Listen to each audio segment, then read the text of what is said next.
Hello everyone and welcome back to Operation Tirpitz. It is January of 1941, turn 10, Japan. There's a couple of housekeeping items to take care of.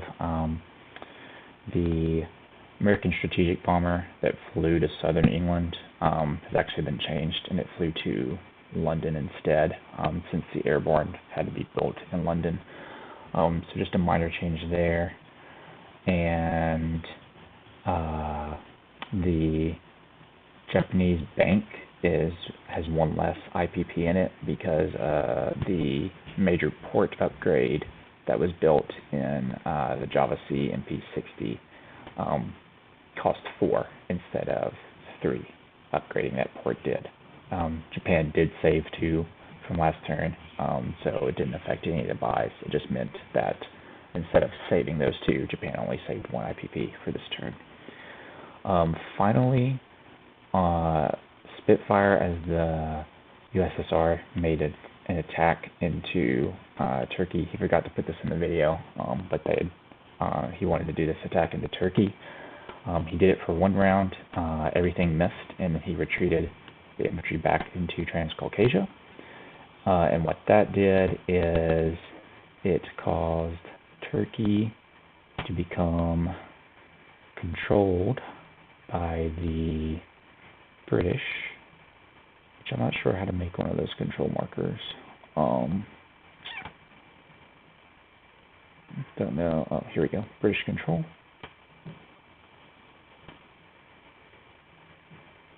So Sabskolien, acting as the British, can now move the units in Turkey around and is able to roll a recruitment for them. They aren't aligned yet, but they will align to the British when Germany attacks Turkey.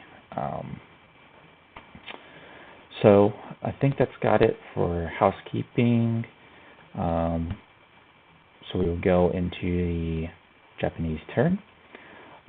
Japan rolled for improved construction, as well as large ship construction this turn, and once again missed both of its tech rolls. That is 5 turns in a row that Japanese tech has failed to produce a hit. Our scientists, I guess, are just taking a break from work or something. Would be nice if we could all do that, I guess. Nevertheless, we will carry on. We don't need tech, right? So for the buys, Japanese buys, one thing else to say is that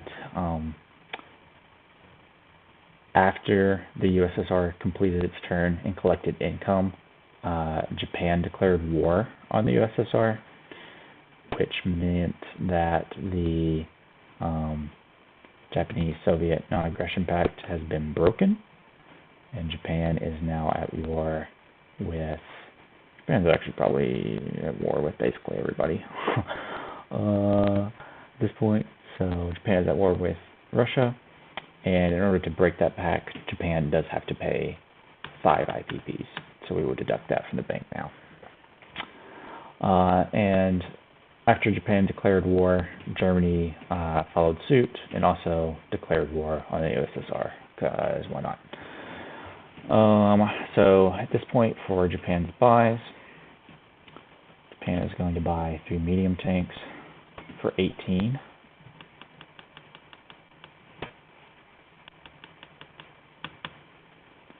Japan is going to lend-lease a fighter to the Italians for 10. Japan is going to complete the heavy cruiser that is on the build chart for 5.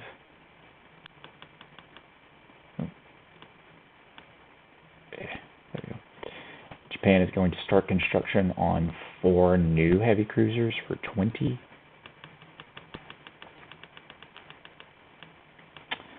Japan's going to build 2 infantry for 6. 2 militia, and a infantry upgrade for the remaining 6.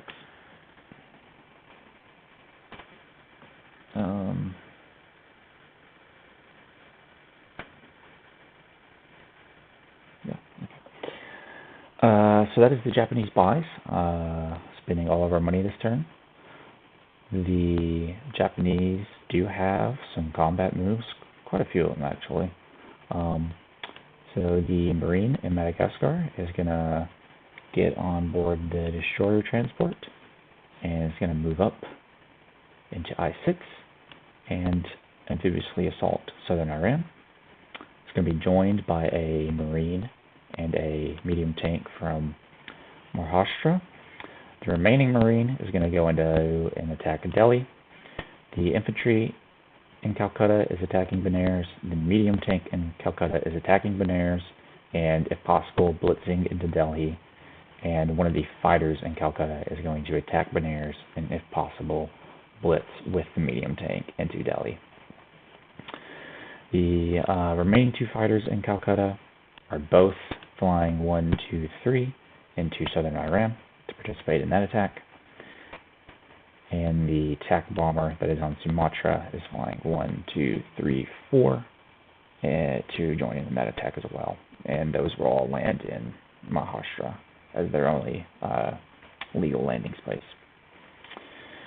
Other combat moves, the destroyer that is part of this fleet in P-50 is coming over into P-51, grabbing the Marine off Celebes, and is coming over into P-53 and is going to be amphibiously assaulting New Guinea. The Marine on Dutch New Guinea is walking over and joining that combat, and the Marine on the Lesser Sunda Islands is hopping on the destroyer in P-60 and is going 1, 2, 3, and will also be joining that amphibious assault into New Guinea. The attack bomber in P-60 is flying 1 into P-62, 1 into Dutch New Guinea, 3rd into New Guinea, and will be landing in P-53 on the light carrier that is moving in there as well. And a slight correction to this attack, one of these Marines from this destroyer, instead of amphibiously assaulting New Guinea, is actually going to amphibiously assault New Britain.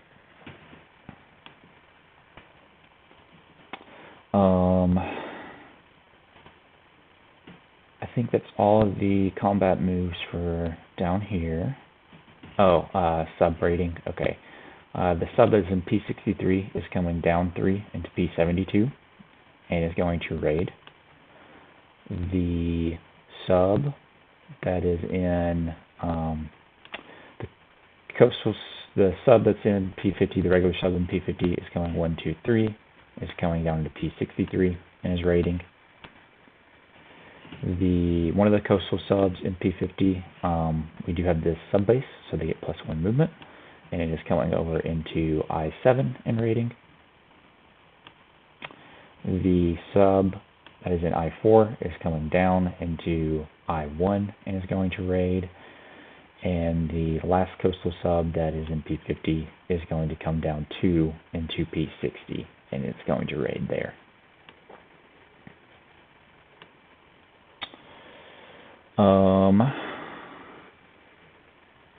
So I think that's got all the naval combat moves, I believe.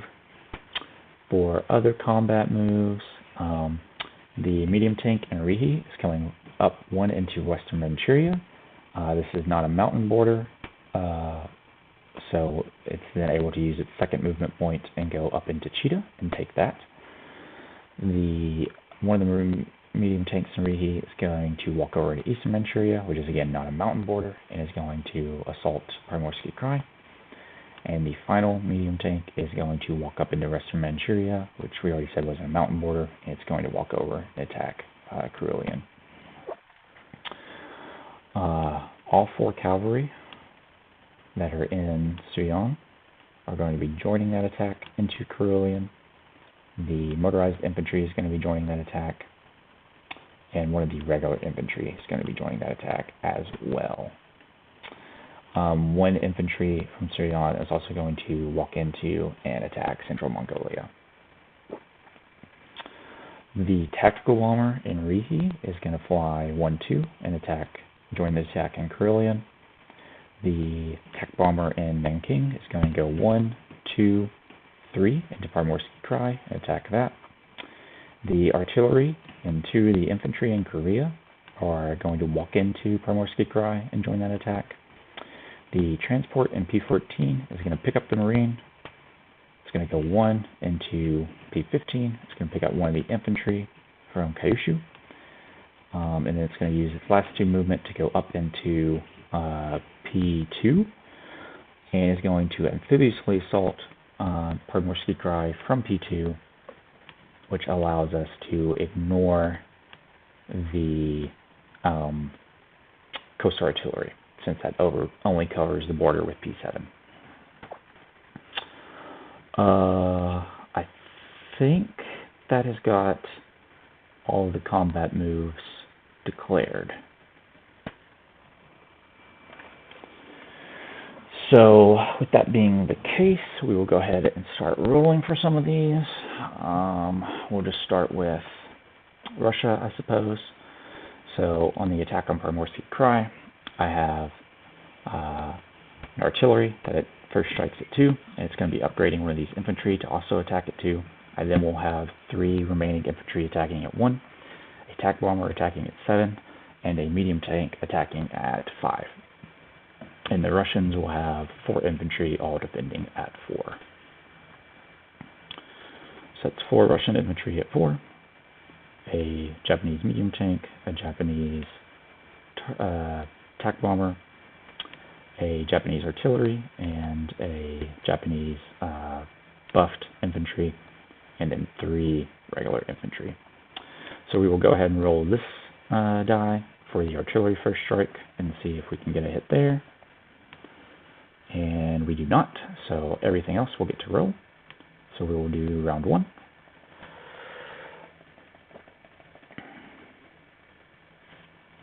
Right, so the Japanese score 2 hits and the Russians score 2 hits as well.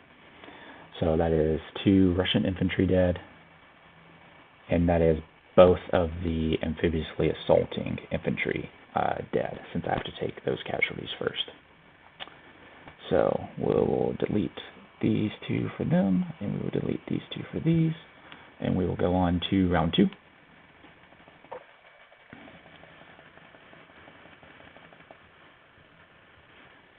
Right, so the Russians score another hit, and the Japanese score another hit. So that'll be 1 infantry dead for Japan, and 1 infantry dead for the Japanese. So we will go on to round 3, and just to make sure I have that right, I have 4 units left. Yep. Okay. So we roll for that.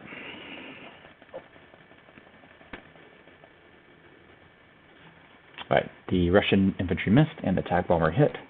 So Primorsky Krai is taken. So we will move Japan up 2. And that does remind me that the Russian infantry the Russian income needs fixing. So we declared war on Russia, went to full income. It also gets +2 from Mongolia aligning. It gets +3 for Sweden and +3 for Finland. Yep. So it'll move up another 6, and then it will also move up 1 for Bessarabia. So it'll move up another 7 from what I have it on right now. So they would be at 55. And then they also get their propaganda. They have all 3 of those cities, so they get the +3 for those 3. That being said, they did just lose Primorsky Krai, so they will go down to 53. The attack on Chita is unopposed and is successful, so Japan will go up another 1, and the Russians will go down another 1. We will now do the attack on Karelian. So on this attack, all 5 of these units suffer from a desert penalty on round 1. So all 4 cavalry will attack at 2, and these 2, the infantry and the motorized infantry, will attack at 1 on round 1. The medium tank actually gets to attack at the full value of 6 because the mountains are only on the Western Manchuria side. And the border to border, there are no mountains from the border to the roundel, so the medium tank will attack at full, and the attack bomber, of course, will attack at its value of 7. And then we'll be attacking 3 infantry at 4, and a militia they can have at 2.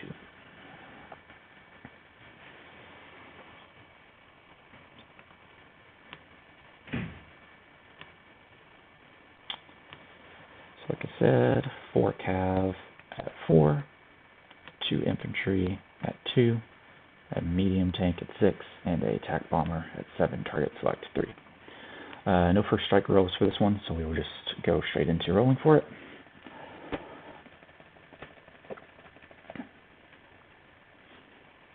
Right, the Russians score 2 hits, and the Japanese score 4 hits. Okay. There is a target select, but it won't matter since this, anyway. So that's 1, 2, 3, 4 hits on the Russians and 2 hits on the Japanese. Let me look at this to see what I want to delete. Sorry, I should have had this figured out beforehand. I think I will definitely delete the infantry, and I think I'll just go ahead and delete the motorized infantry as well. So we'll keep all 4 cav and delete the 2 infantry. Alright, at this point, the cav are no longer facing desert penalties, and they all get upgraded to 3s. So we will do that. And we will roll for round 2. Alright, we got a hit. The Russians also got a hit. So we will take Karelian, and we will lose a cav.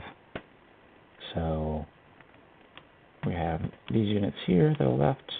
And we will also take Central Mongolia unopposed. So Japan will go up another 2. Yep.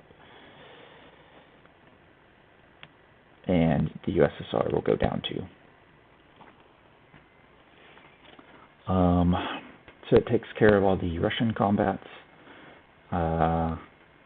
We'll now move on to India. So we will do the combat for Benares first, in which case the British have a defending militia at 2, the Japanese have an infantry attacking at 2, and then a medium tank and a fighter attacking at 6. So that is a defending 2, 2 attacking 6s, and a attacking 2.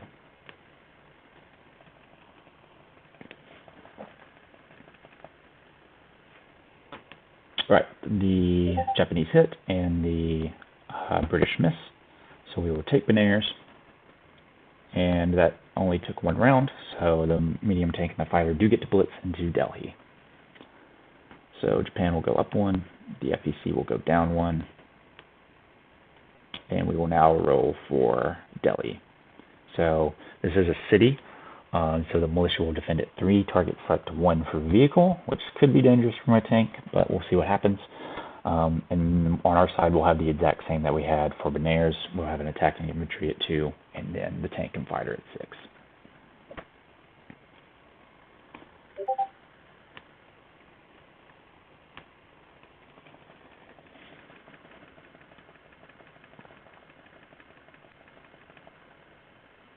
Oof, okay, so the target select did hit. Alright, so that is a medium tank dead for the Japanese. And Delhi does become Japanese controlled, though. So Japan will go up 1, and the FEC will go down to 0 income on the tracker. After that, the combat that we have left is southern Iran. So here, the Japanese have 2 infantry attacking at 1, a medium tank attacking at 5, 2 fighters at 6, and a attack bomber at 7. And southern Iran has 2 infantry at 4 and a militia at 2 defending. So militia, infantry,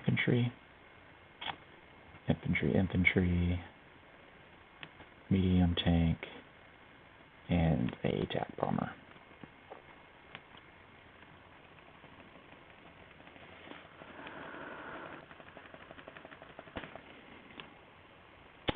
So the British get a hit and the Japanese get 2 hits.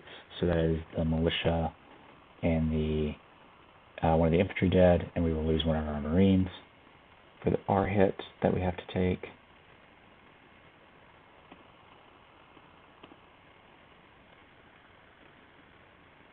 We will press into round 2.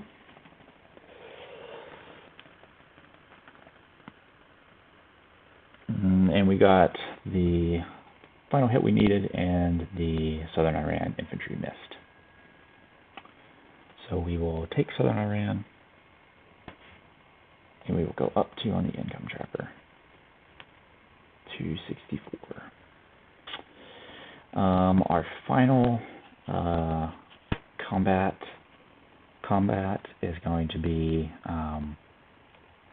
attacking New Guinea. New Britain is free, or unopposed rather. And then on New Guinea, we have a defending militia at 2, 2 attacking infantry at, I don't actually know if this is a mountain or not. I forgot to check beforehand. We'll roll for it, see if that matters or not, and then I'll roll for the attack bomber at 7. Okay. So I think how I'm going to do this is I'm going to roll my infantry at 2 and keep track of whether or not the if the infantry get a hit, or if the bomber misses, the infantry get a hit. We'll check to see if it's a 1 or if a 2. If it's a 1, then it's all good. It doesn't matter. If it's a 2,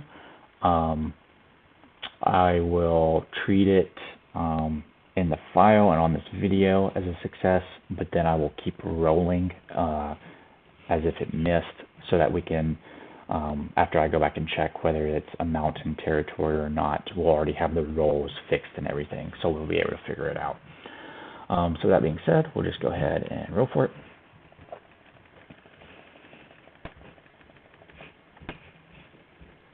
And my bomber hit, so no worries there. The militia did get a hit, so one of the Marines does get taken as a casualty. So dead Marine, dead militia, and Japanese goes up 1 on the income chart to 65, and Anzac goes down to 6. So at this point, all that we have left to roll for are our various convoy raids. We will start with the Anzac line, the East Asian line, I guess, rather. So we'll start with the Southern Peace 72 first. The Japanese die, as always, will be the one on the left. And that is a max 2 damage to this line. So Anzac will go down to 9 IPCs. We then move to... messing things up. Okay. We will now move to the coastal sub that is on the Indian Ocean line. And we will get the damage there. So FEC will go from having $2 in the bank to having $1 in the bank. And our final raid will be the sub on the East African line. And he will hit as well. So another round of perfect sub rating for us, which we are happy with. So Great Britain will go from 20 in the bank to having 19 in the bank. And this convoy line, just for those who might not be familiar, since the Japanese control Luzon and the Visayas, and this convoy line goes straight into the major port there, that means the Manila line is closed so long as this remains under Japanese control. So that has got all of our combat moves finished. There are a bit of non-combat moves that Japan is going to be making as well. First, we will cover our planes. So all 3 of these planes have to land in Maharashtra, as well as the plane that attacks Delhi.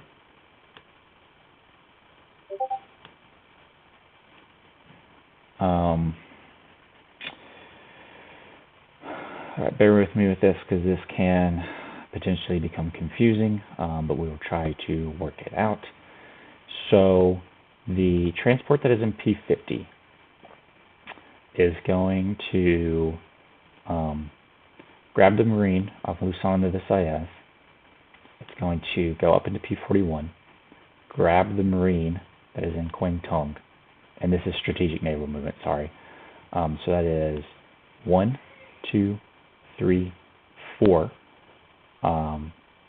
And the Marines are going to come off, transport into Maharashtra, and the transport is going to go into port in Maharashtra. The transport that is in P60 is going to go into P59 and then go into P50. It's going to pick up the Marine and the infantry from Sarawak. It is going to come up into P41 and it's going to drop off those units into Quang Tung. Now, 2 of the infantry that were already in Quang Tung are going to get strategically railed up. They're going to rail all the way up into Sion.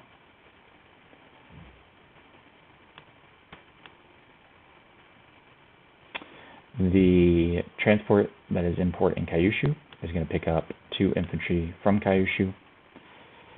It's going to go 1, 2 into P41, and it's going to drop off its infantry into Quang Tung as well. And both of those ships are going to go into port in Quang Tung.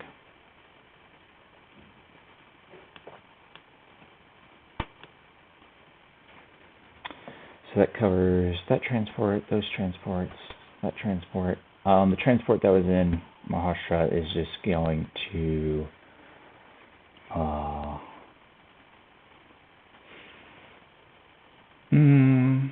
I'm actually going to bring it out of port, and it's going to go 1, 2, 3, and it's going to go into port in Quang Tung as well. 369 down, draw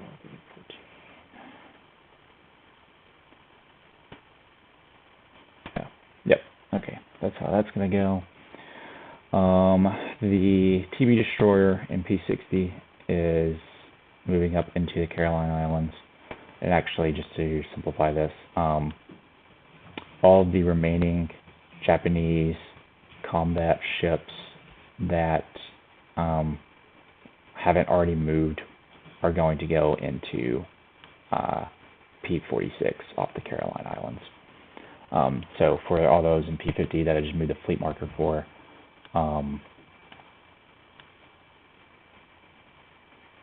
put this here. That is 1, 2, 3 movement.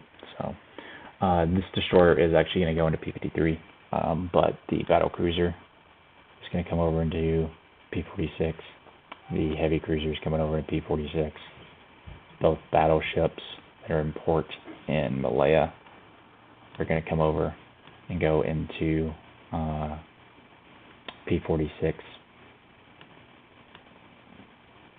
The 2 TB destroyers in P41 are going to come 1, 2, 3 and go into join the fleet that is at P46. The 2 heavy cruisers and the 2 light cruisers that are in P16 are also going to come down, and they're going to join the fleet that is in P46.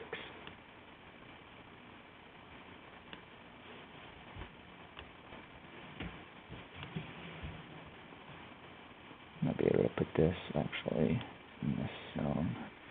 Yeah. I guess there wasn't a reason to use a fleet marker with P46 being as big as it is, but oh well. The bomber that attacked New Guinea is going to land on this light carrier.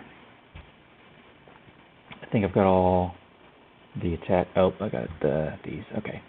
The bomber that attacked Karelian is going to land in Sion. The bomber that attacked Primorsky Krai is landing in Korea. And the fighter in Hong Kong is going to fly 1, 2, 3, 4, 5, and it's going to land in Suyon.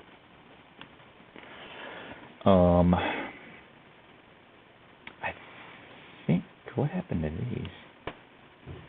Transports. Where did these two transports come from?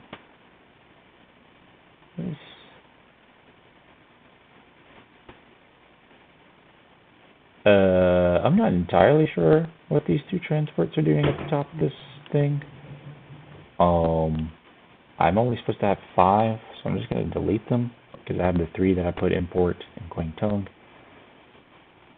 the one that's up in P2, as well as the one that is import in Maharashtra. So not really sure what happened to cause those to get duplicated. Hopefully that did not screw anything else up. Well, hope it didn't. If somebody notices anything they got screwed up because of that, just let us know. Okay, so that's got my plane movements down. I rolled those up into that, so that's got that. All my planes have landed. I think the final movement is just going to be this seaplane. It's going to fly 1, 2, 3, 4, 5, 6, and land on the Caroline Islands. That probably wasn't the shortest path, but that's the path that I took, and it made it. So seaplane on Caroline Islands. And at this point, we will collect our income. One other thing, the Japanese did attack southern Iran, and it would become British controlled, but since Great Britain and Japan are at war, it instead just straight aligns to Great Britain. So Great Britain will move up 1 on the income chart for now controlling Azerbaijan. It will, however, lose the wartime bonus of having Iran be neutral or British controlled, since it needs all 3 zones to fill those obligations. So that has got it covered. I think I didn't miss anything. So we will go ahead and pass it off to Seb. Oh, I gotta place my buys. Duh. My bad. Okay.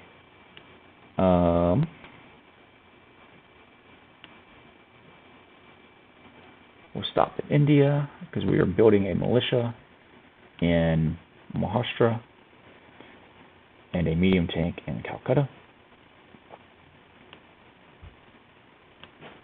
We'll then come up here. The heavy cruiser is getting built in P16, and it's just going to stay in the C zone. The 2 medium tanks are being built in Rihi. The 2 infantry are being built in Kyushu. And the militia and the militia upgrade are going into Suyon. Alright, so that has got that. The Italian Lend-Lease is actually following an interesting path here. Alright, so starting from Tokyo, we're going 1. It has to follow the shortest path, which the shortest path involves going across this diagonal to the south of South America. So there are no subs along that diagonal. The only sub anywhere near it is the one in P54 on the Solomon Islands. But that would be out of the way and not the shortest path. So in the Pacific, we don't have anything to worry about. So we'll come over to the Atlantic side of the board. So eventually, the bomber or the fighter has to go here, and then it'll go A49, and then it'll go A47. I am doing the port in Aquitaine again, so it's the port from Tokyo to the port in Aquitaine, and then we will rail it the rest of the way to northern India. So here's where it gets interesting, because both of these American coastal subs are in P45. Since we're trying to reach Aquitaine, the shortest path is 1, 2, 3, 4 from there, and then it's going to be 6 regardless. It'll take 6 spaces to get there, regardless if we go into A45 or if we go into A46. So in that case, we're going to choose for it to go in A46, since this is still the shortest path, and bypass any chance of being interdicted. So it's going to do that, and it will rail its way around into northern India, or northern Italy. So that's got that covered. And then, of course, we have our income to collect. Japan is beefy. We got 65 base income, and we collect a total of 8 plus 6 wartime, so 14 wartime to go along with our 65 base. Means Japan is going to put 79 IPCs in the bank. So very excited about the prospect of spending 79 IPPs every turn, and potentially more. So anyway, that should finish out the Japanese turn, and we will now pass it over to Sabscolian for the Great British and the, or I guess the British Commonwealth and the Free French turns.